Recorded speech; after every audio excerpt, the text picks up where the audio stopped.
ever noticed how some days feel more bearable than others, even when your physical symptoms haven't changed? That space between difficult sensations and your experience of them is where contentment lives. Today, I'm sharing how to expand that space during your recovery journey. Welcome to Pain Recovery Hacks, just the science and strategies in about 3 minutes. Today, we're focusing on practical ways to find moments of peace even on challenging days. And remember, these practices connect you to your whole self beyond any diagnosis. Your experience with pain is just one part of your story. Your passions, relationships, and the quiet moments of peace you create are equally important chapters that deserve attention and care. And if you find this channel helpful, please like and subscribe. So let's look at what research tells us about contentment during pain recovery. Studies suggest that practicing contentment actually changes our brain chemistry. When we intentionally notice small positive moments throughout our day, we are activating reward pathways that release dopamine and serotonin, the same natural chemicals that help regulate our comfort levels. And research does indicate that these micro moments of contentment can accumulate over time, and they can create a buffer against difficult sensations and are helping our nervous system move towards a greater regulation.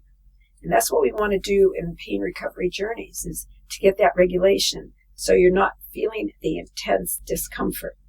So now let's turn this science into action. Here are 2 practical approaches you can start using today to invite more peaceful moments into your recovery journey. I call the first strategy identifying contentment, and that involves actively seeking out and appreciating brief, enjoyable moments throughout your day. You can start by setting a reminder on your phone to pause 3 times daily. When the reminder sounds, take a deep breath and identify one thing in that exact moment that feels pleasant or neutral. Maybe it's sunlight on your skin. Maybe it's a comfortable position, or even the taste of your favorite tea. Next, really focus on this pleasant sensation for just 15 to 20 seconds, letting yourself fully experience it without rushing to the next thing. And finally, acknowledge this moment as part of your recovery, not separate from it. This practice works because it trains your brain to become more sensitive to positive experiences that are already present but often overlooked.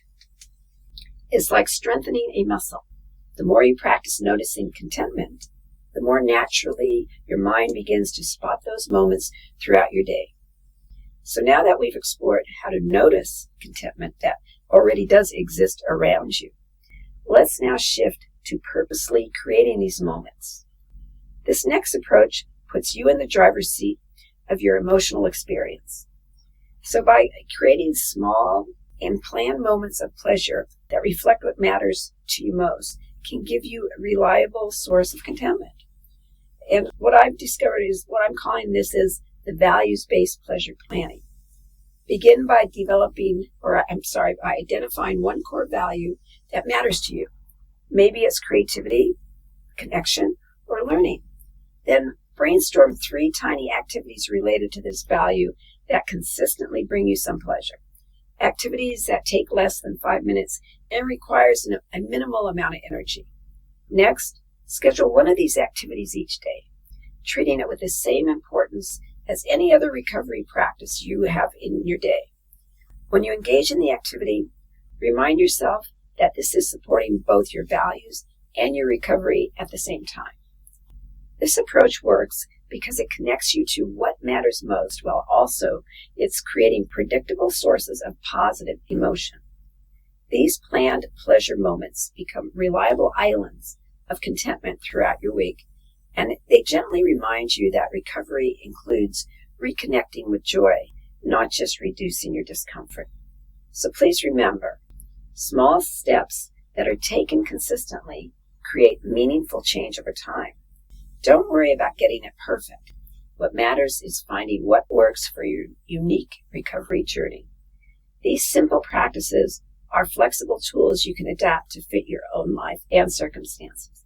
So it's bye for now, and I'm wishing you a comfortable week.